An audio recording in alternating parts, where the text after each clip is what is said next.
Welcome, everybody. Thank you for joining us in these sessions.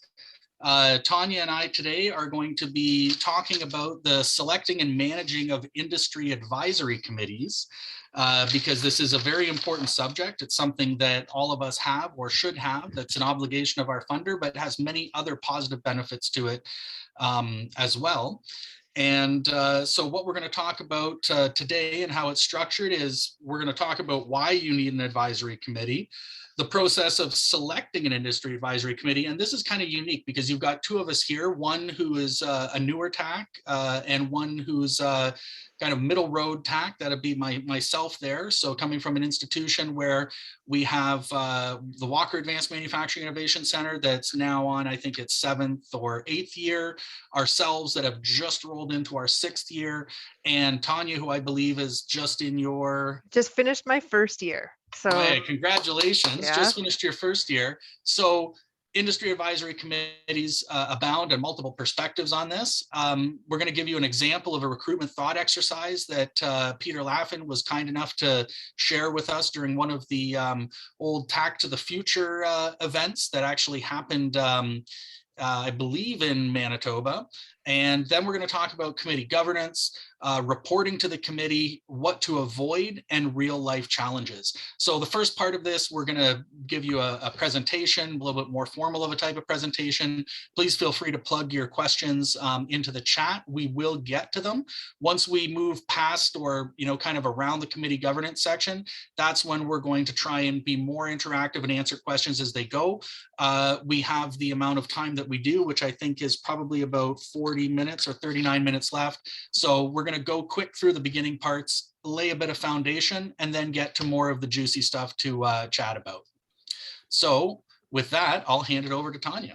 Absolutely. Thank you so much. So Linda and I really enjoy conversation.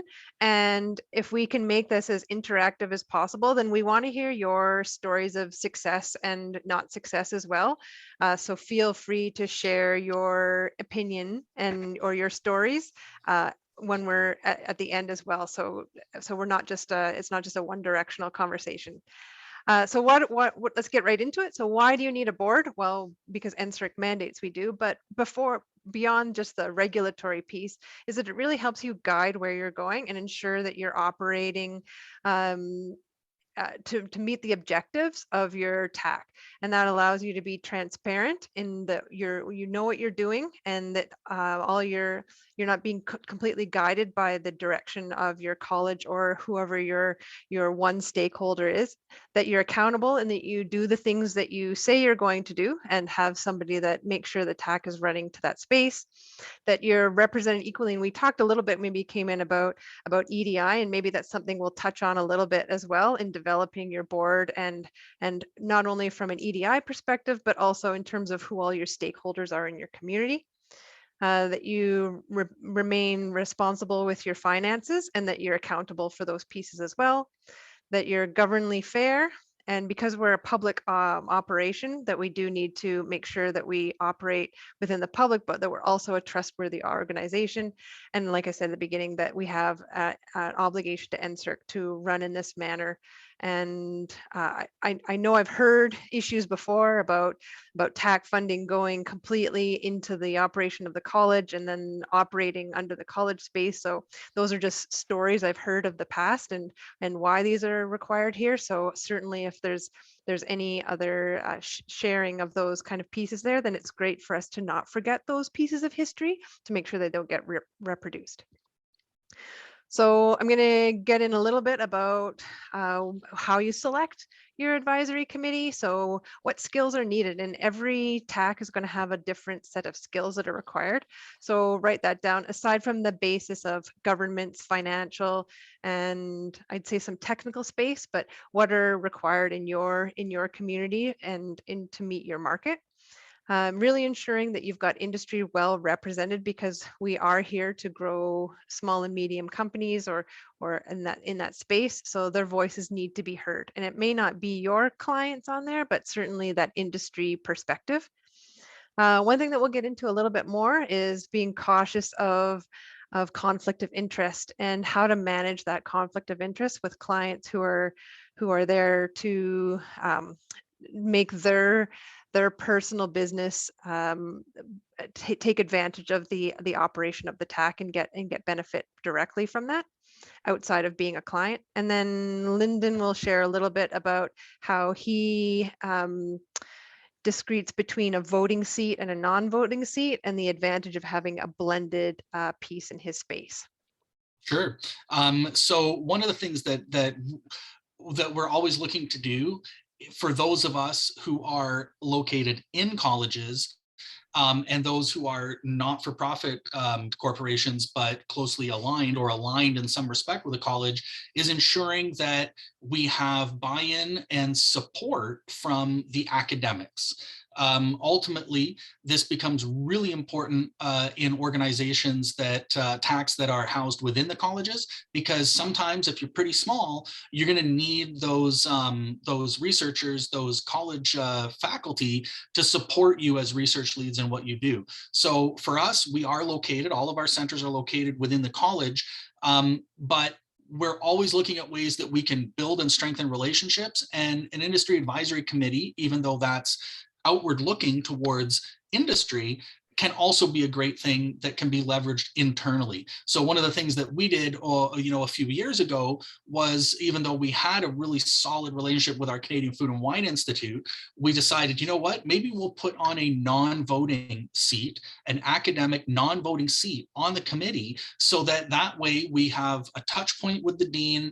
This is something that we can structure so that we're in control of, the group of individuals or the cohort that comes forward from academics. So we're not stepping on their toes, interfering with what they do, but they're helping to identify, maybe a key person that could be on the committee that could bring value to it. And we're still fulfilling the regulatory mandate through NSERC, because we don't have a voting faculty member on it. Because if you read the terms and conditions, we have to make sure that we're not just populating these committees with, the bought in a sense, with, college administrators, college faculty, so on and so forth. So that's something to consider. And it's a good way to leverage the committee, build relationships. And also, when you've got these faculty members out there who are liaising with industry, it's turning them into champions for you, so that they can be closer and closer to the heart and mind of what it is that you are and what it is that you're doing. Awesome. Thanks. Next slide. I think is this me or you now? I don't know if this is I slide think it's 5. you still Yep. selecting members. Perfect. So when you're going through this process, and we'll go through an exercise shortly, but you really need to sit down and really write down the skills that you need. And I identified a few of those before in terms of the governance and the legal space and a financial piece. But what do you really need in your board? And certainly when we go through today, what I need today is very different than what I was presented when I joined Red Deer College. And they said, here is the pile of people that are going to be on your board. And looking back on that, that process wasn't really done very well at all to identify those skills. So definitely I'm going to be sitting down and redefining what that looks like as well. And what do those candidates, what do they bring to the table? Because ultimately they're here to guide the direction of the TAC and to provide you a sounding board so that you can make those critical decisions and move forward. So are they doing that for you? And do they bring a skill set that you don't have as well? Certainly there has to be a lot of planning when you're bringing people together and ensuring that everybody has the tools they need to make the decision that they can commit to being on your board. And I'm going to say here about duplicating skill sets is that there's a lot of friends that are made out in the space that have been promised a certain position, or they're here to help you out, or maybe you have a very narrow TAC focus. So how do you make sure that you don't have all the same people sitting at your board table? And one thing that we'd like not there to be, but certainly people have different personalities, and and if there's previous relationships that are out there that maybe will make that difficult, and that you won't get your true value from that space. And you'd like to think that everybody behaves in a professional manner, but that's not always the case. And although it shouldn't deter your board, it certainly won't move you forward in the space that you need to be at. So just some things to think about when you're putting that together. Excellent. Thanks so much, Tanya. So just speaking back to those things about avoiding duplicative skill sets, when you're selecting this committee, it's important to sit down and think about the different kind of themes or areas that you really need support in. So those would be areas of strategy, right? But it's not strategy alone. Yeah, this is a very important place for strategy, but are there supports that I need from people who have skills in operations, that have skills in governance? I mean, if someone's got a lot of skill in governance, you might want to be thinking about them for a chair, perhaps, as long as they have a personality that can fit with that. Financial planning. It's always good to find an accountant or someone who has accounting skills to be on a committee with you so that they could advise you in the right types of ways. Business development. This is a huge area of advantage for you, and you should be looking to foster and cultivate champions and ambassadors in your industry advisory committee, because then they can be a very active, important part of your lead generation network. And at the same time, it gives them a strong sense of ownership and camaraderie with you. And of course, marketing and promotion going in hand with that. Now, what I'm going to show you here is this is just an example recruitment exercise. And we were fortunate enough to be allowed by Peter Laffin to share this with us. At the time, he was working at the Center for Sensors and System Integration at NATE. I know he's moved on, to bigger and better roles there, but not necessarily better, bigger roles, I guess. But the reality is I wanted to give a shout out to him because this is an excellent tool that we've found some great use in as well. So the part of it that's really interesting is this competency matrix tool. So when we go back to thinking about the notion of these different types of skill sets and taking the time that we need to properly identify what our needs are, and then start to filter the different candidates that could potentially be out there, or the ideas that you have about the right types of fits, we can look at a competency matrix tool and structure it so that on one side, we have the different needs that you have. And then on the top, we've got the different candidates. And then it's a simple color coding system. So with a restaurant, we've got cocktails, customer service, cooking, the actual till, the POS system, and then operations and admin as the important areas that we want to consider. And then when we look at our candidates, some of them have no experience in certain areas, and some of them have a lot of overlap. So by going through and identifying where these overlapping skill sets are and mapping it out can really help you better understand where those similarities are, but where the differences are. And by putting this type of critical thought into it ahead of time, it can actually help you when you're then going to engage the different individuals and narrowing in on who needs to fit in one place. There's a lot of business acumen and a lot of interpersonal dynamics that come to play in selecting an industry advisory committee. And you don't want to go out and prime someone up to fill, say, a cocktail spot when really you're looking for cooking, because you've already got a ton of different folks who can work customer service and who can do other things as well, but you've gone and kind of pitched someone on the wrong role because you didn't put the thought into it ahead of time to make sure that you know who's a part of your possible universe that you can pick from, but you got to make the selection right, and you won't always find it that easy. There'll be a ton of people who have the same types of skill sets, and then you're going to have to sit back and go, geez, where am I getting my person who's doing the cooking? Or in this case, say, where am I getting my person who's going to help me on a financial planning matter? I've got tons of business development folks. I've got tons of strategy folks, but where am I looking elsewise? So part of this exercise as well is that you have these different examples of types of people, and going through an exercise of how you could fit the right types of individuals into these categories by doing some research ahead of time. A lot of times people can be found, a lot of their backgrounds and their skills, their loves, their passions, these things can be found on LinkedIn, different types of sources. So taking it to an even deeper level where you're almost creating these like mini profiles, and then trying to go through that exercise, not only by yourself, but perhaps with some other trusted colleagues, maybe a management team that you have, or even engaging in, if you've got a very small team, some of the other key players that are there, because it not only is it for the value of instructing the leader of the Technology Access Center, but it's also how you can derive information, advice, and support, and help disseminate that and facilitate, a different opportunity with the rest of the team as well. So I think this is slide 10, is it? Okay, so I'll open up on this one, but we're now at a point where I'm going to try and look at some of these questions that we have. One thing important to take into account for tax under an MPC, we have to make sure the college is not in a situation of control over the MPC for at least two reasons. One, some tax supply rules differ between an MPC and colleges, and two, to preserve the legal independence. If things go wrong with the MPC, it won't affect the college.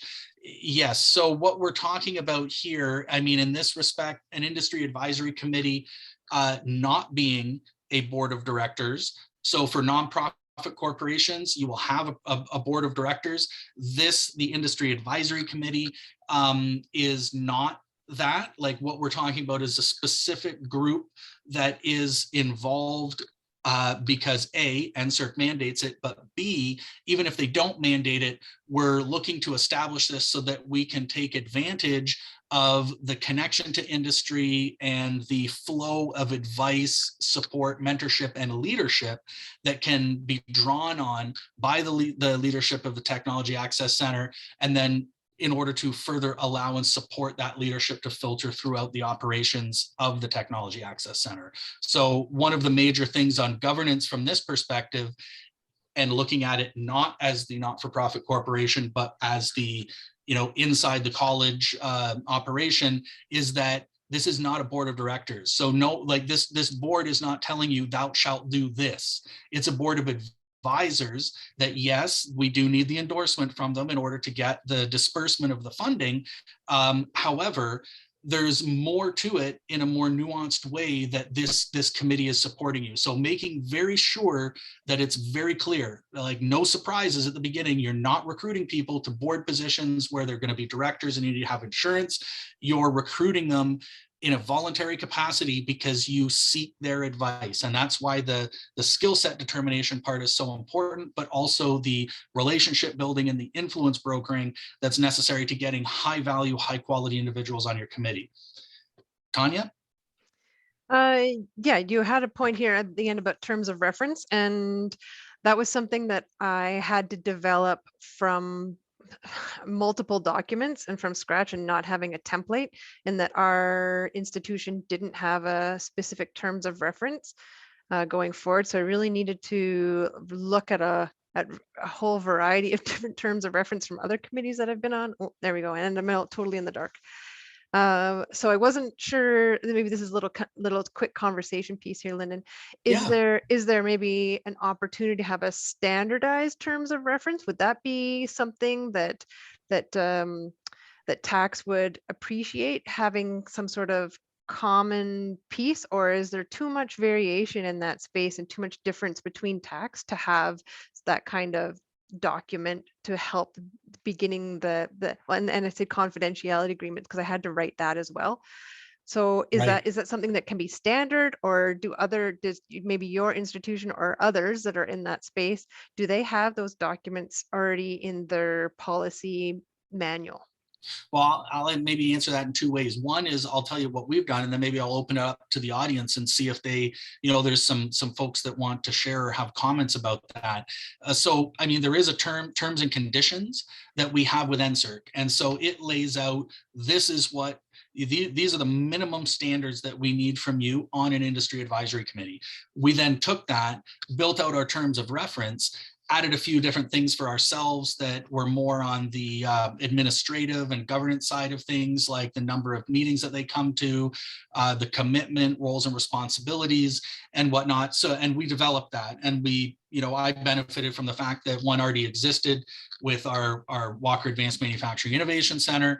I may have added a few different things here and there. I mean, we're happy to share. This is a pretty, a standard type of document that we have. But is there anyone in the audience that has a different experience?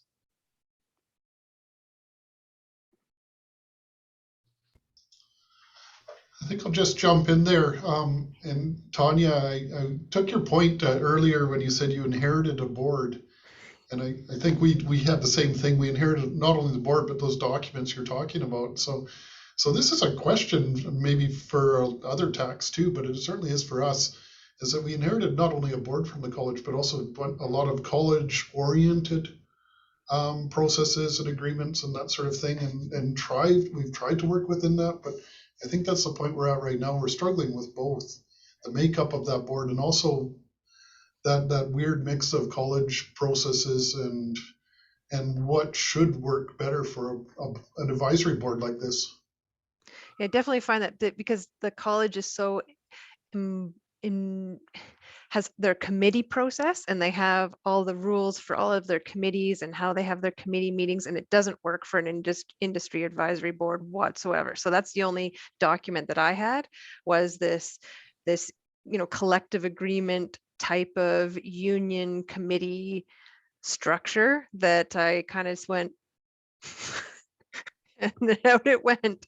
So I really relied on other colleagues in other industry boards to collect their documents and start to pull together something straight from scratch, which is a lot of work on my part, knowing that I'm not a governance person at all, right? So nobody said anything when I sent it out either, but I'm happy to start sharing those documents as well, because I'm finding that whatever I do, the documents of the college don't matter. Like any policy, any procedure, they're like, what do you do? Oh, right. So it doesn't fit, and it's not like a scholarly committee, right, where they're reviewing program or something like that. So I mean, I can pull it up, but I think we have a couple more slides, Andrew, that we can start talking about dysfunction, right? Because this is a big absolutely. key piece that we want to start having some conversations about. How do you kick your board out and start new when you get presented a platter of dysfunction? Yeah, absolutely. And I mean, if I could comment on that as well, I think one of the things that needs to be recognized is that ultimately, if you have that situation, look to the terms and conditions that you have from NSERC. That states very clearly what their expectation is. That is your funder. The most important thing that you can do is meet your funder's obligations. So if it comes down, like if push comes to shove, I mean, you could say perhaps like, listen, we're a part of the college. However, we're on the non-academic side. This is what our funder requires. And it says very clearly who is not supposed to be on there. And so, I mean, that might give you that certain level of relative autonomy to be able to say, okay, so we're not looking at a type of situation where it's a administrative committee. This is for these purposes, and we need to get industry folks on it. It's advisory. They need to fulfill their endorsement obligation, but this is our chance to, it's a strategic advice arena. And that might help you, leaning on that terms and conditions, to be able to then say, give me all you got, and then I'll take what is appropriate from it. And then you can kind of create your own that might be a little more functional, more manageable for your type of environment. But it does say very clearly that the Industry Advisory Committee is meant for industry, and it's not meant to be stacked with college staff. So next thing, we've got reporting to the committee. I don't know, do you want to speak to this, Tanya, quickly, or do you want to just move fast through it? We can move fairly fast through it. Okay. But you're on it first, and then I. No, I okay. start. No, I do. No, I. No, Tanya you do. starts. Yes. I got my sticky note. Yeah.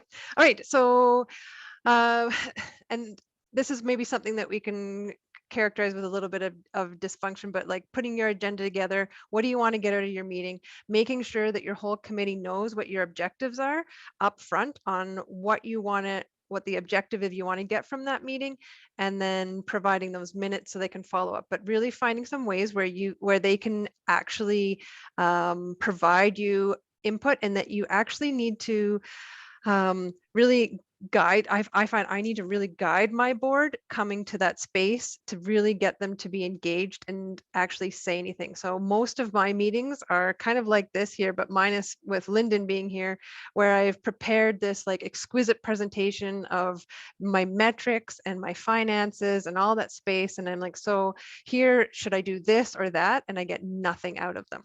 So I need to really retool how I engage my board to be able to pinpoint them. And it's turning out to be, I'm spending more one-on-one or one-on-three kind of space, which is not really board-like, but then I'm getting actually information from my board members. So this goes back to my dysfunctional board of 11 voting members. And Linda will be like, what? So I don't know if we talk about that today, about how many people are on a board. And somehow I got 11 voting members and 2 non-voting members on my board, which is way too big for anybody to say anything or get anything done. And this is the platter of awesomeness that I got handed to myself. Yeah. Okay, well, in that case, let's move right to the other one, because Yep. we can speak about strategic planning and cultivating center champions on this slide. And it speaks after unclear expectations right to the crux: too few, too many. So we can't meet quorum, but if we can meet quorum with the bigger committee, we can't make decisions necessarily. So I don't think that, what I do think and what I've experienced is it's a very center specific situation. And I think that it changes over time. And that's from my experience. So I did inherit a committee, and that committee was the first committee for the center that I'm privileged enough to lead. And it had a lot of service providers, economic development folks, maybe a couple funders that are not NSERC and things like that. And that was great because those were the people that were able to put the time in on the clock and help get things up and running. And I think it maybe had 4 industry people, of which one would show up consistently, and the others, it would be an oscillation between who would show up, once every quarter. But I was able to evolve that over time. But I think one of the things that's really important is making sure that there are clear expectations. So yeah, you can get that from your terms of reference, but think about it this way: it's not a board, it's an advisory committee. So it's not a board of directors, but it's your job essentially as the leader of that organization, the center itself being an organization within a macrocosm. And it's your job to build those relationships and to kind of run, operate, and see it move smoothly. So it's taken on a big task. And we right now, actually, Tanya, we now have 12 industry advisory committee members, which makes our quorum 7, but we have evolved to that over 6 years.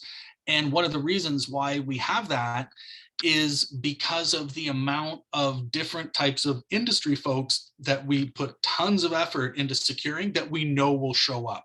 So and we also have delegates too. So that's another way that you can get around that meeting quorum, is if for everybody that you recruit, you target an organization, and then within those people, you target the type of people, whether it's org first, people first, doesn't really matter. Try and find folks that can have a delegate, because that can get you out of a tough spot. And at the same time, allow it to be flexible enough in your terms of reference that, two delegates can show up, or a delegate and a prime, and they can both vote. And that has saved my butt a number of times. NSERC doesn't matter. It's not, they don't care about that. They care about the fact that there are the people there and that they're diverse enough that they're going to have that reflective advice coming back. Yeah, I mean, and I personally, I'd avoid politicians. This is not a political committee. So that's something that that needs to be considered as well. I think we do have a member who's a counselor right now, but that kind of happened as things progressed. But as a general rule, you'd want to avoid politicians, just because, there's the prospect that bad optics and, agenda hijacking and things like that. And then, of course, the nepotism and cronyism being huge, because I think you'd mentioned earlier, Tanya, the whole notion of, if you're a small TAC and you've got a small industry group, or you're in a community that's pretty tight knit, you're going to have people are going to know each other. And so you got to avoid the jockeying of friends giving friends positions and things like that, like and likewise with family being nepotism.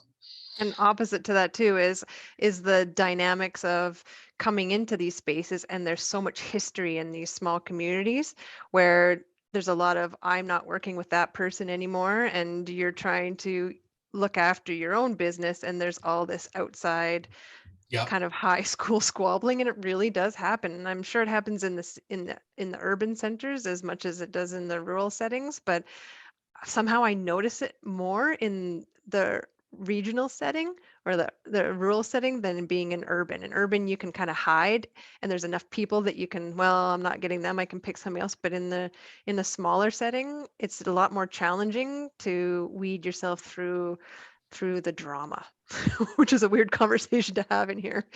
No, I mean, it's absolutely fair. And I think, so we've got Andrew mentioning, again, we have found academic institutional members tend to overwhelm the industry people. Yes. And in the meetings, even with an industry chair. So two things. One is you probably have too many academics on the, or institutional members on your committee. Go back to that original terms and conditions from NSERC and find those key phrases, right? And then the other one is you may need to work to find a different chair.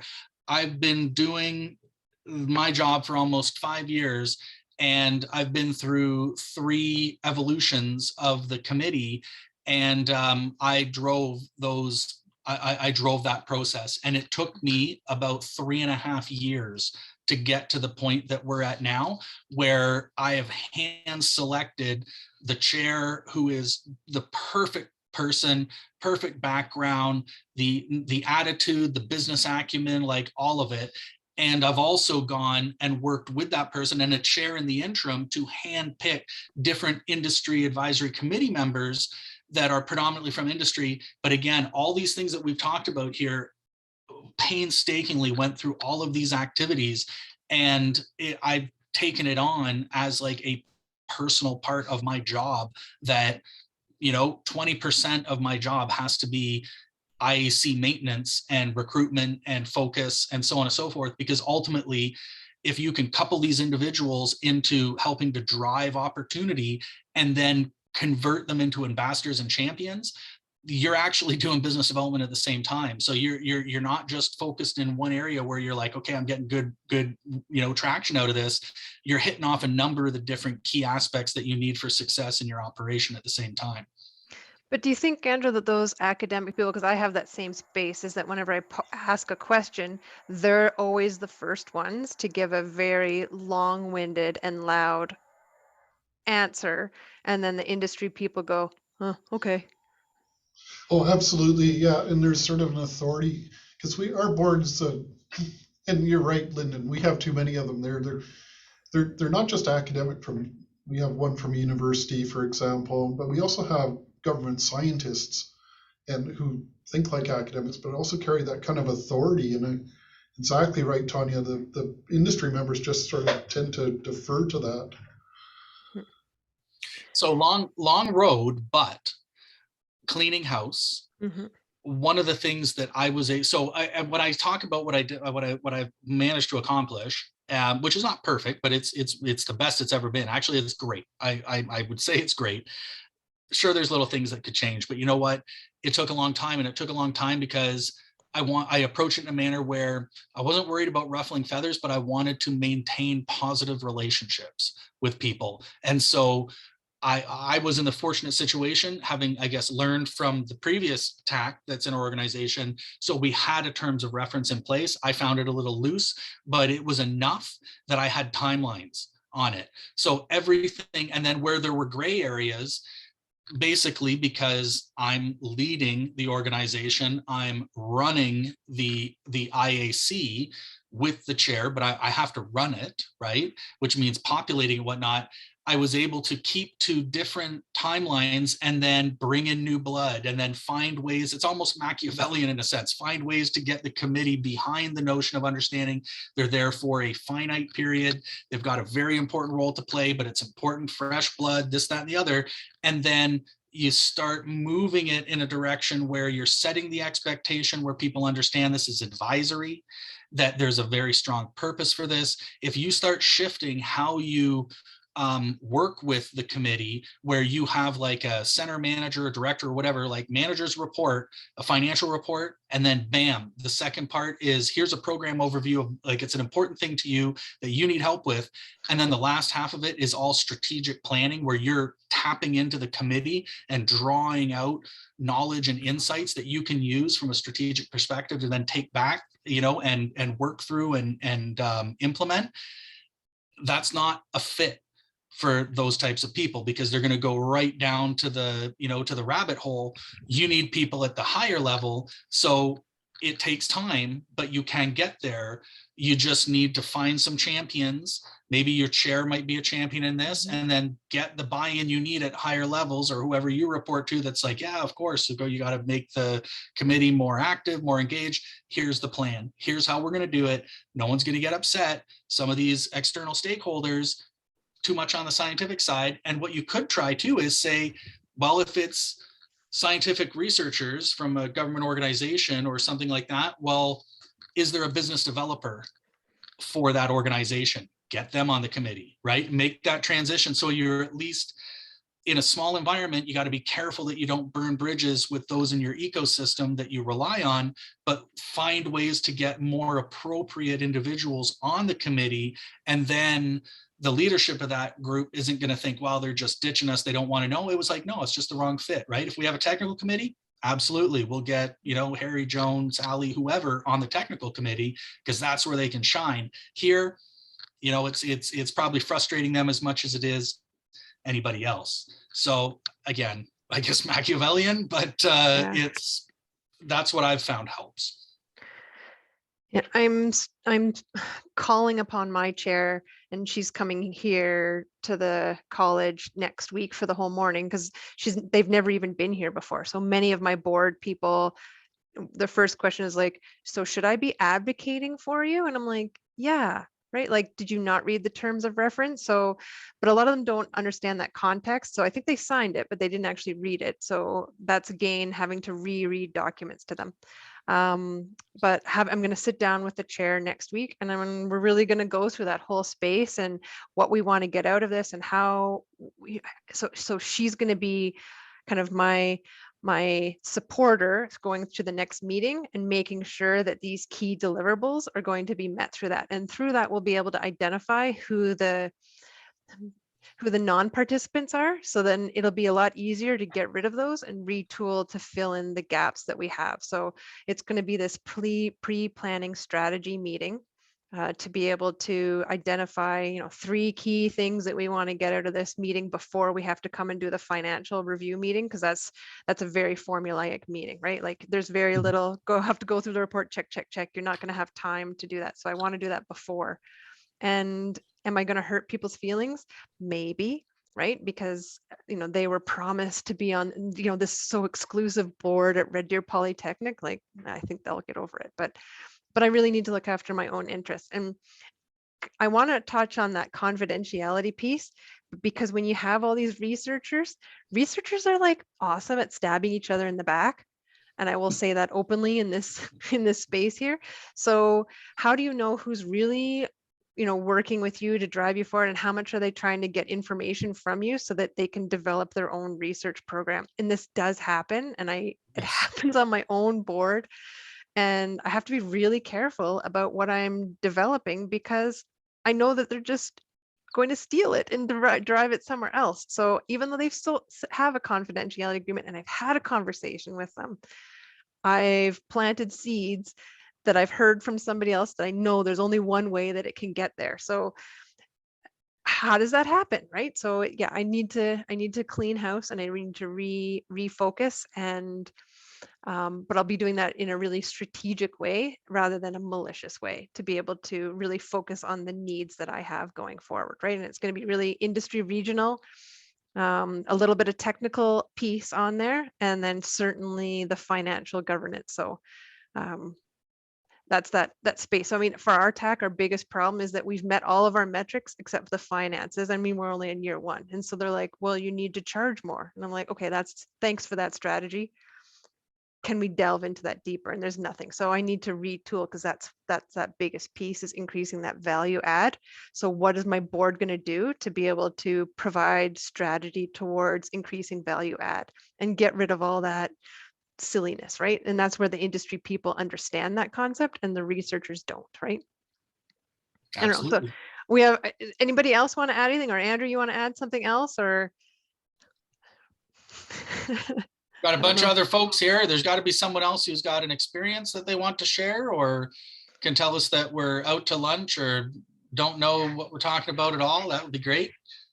And then you always know what you're talking about. What do you mean? Oh, thanks. I don't know, I think I have a very friendly board. Maybe it's one of those Manitoba things. I got to put it together myself, and it might be a bit too friendly. I think EdCirc thinks it's a bit too friendly. But they're also very connected with the industry, and I probably have a few industry associations so that they represent the sort of bigger picture without having the companies, because I have a bit of a problem with all of the companies around seem to be clients, and so there's a real conflict of interest problem that I run into. So I don't know. I don't even actually know if I'm doing it right. It was checked off. We have good meetings. We only have 2 of them. But I don't get that conversation. Like, we don't have a lot of strategy conversations, and I find it, as mentioned here, difficult to present all the information that I have to present to them, get the checkoffs that I need to check, and then add in, hey, how about we also talk about strategy? And there just never seems to be enough time for a volunteer board that sort of is overseeing our fiduciary, but it is advisory. So it's not really like a board of directors where you have signed off fiduciary responsibilities and liabilities. It is advisory. So I don't know. There's my 2 cents. It takes time. There's no point. And yeah, it takes time. And I got to be honest. Like I said, I've been in my position for almost 5 years. I've been working change for 3.5 of those 5 years at the Industry Advisory Committee, and almost 5 years even. And I needed to take us in a different direction, and it doesn't happen overnight. And one of the things that really helped me was going back to, so 2 things. One, going back to the terms and conditions with NSERC, talking with my NSERC like account manager, I can't remember what they're called, but for lack of a better term, your NSERC person, and saying, listen, how much of this actually needs to be relayed? Because when you get down to it, except for the annual review, most of it, there's just, you just have to give them an overview of how things are going from the perspective of revenue. And then it's pretty open for you to decide how you're going to approach this. And once I realized that, I said, oh my gosh, I can scale this right up and then just deliver enough.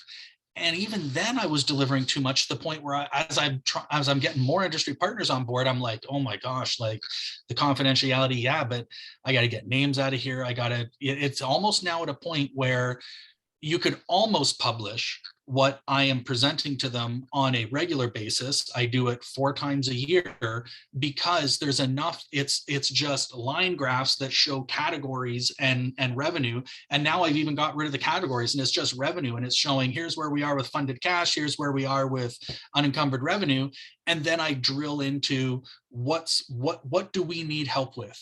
And what I started with was conditioning the committee to understand what it is that they do, but more importantly, what do they want to do? So I managed to get a colleague of mine to become the chair, who has a significant background in facilitation, these types of things. And so then we worked together to actually do like a workshop on what does it mean to be a committee member. And so then once you can go down that path, then you start priming them, and then you start learning what it is that makes them tick.